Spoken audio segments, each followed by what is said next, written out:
Is Windows Calculator refusing to open on your computer? This problem can happen because of corrupted app files, outdated software, or temporary system issues. The good news is that there are several simple fixes you can try. In this guide, I'll show you how to fix Windows Calculator not opening in 2026. Start with the simplest solution, by restarting your PC. A reboot clears temporary system issues that may prevent Calculator from launching.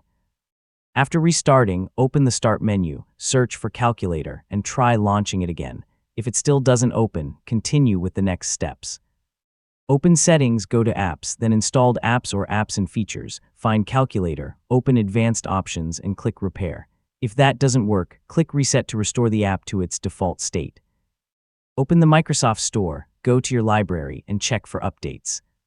Installing the latest version of Calculator may resolve bugs that prevent the app from opening. If the problem continues, open Settings, go to System, then Troubleshoot, and run any available troubleshooters that may help detect Windows app issues.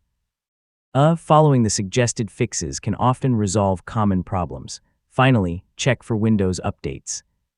Keeping Windows fully updated can fix compatibility problems, repair missing system files, and improve overall app stability.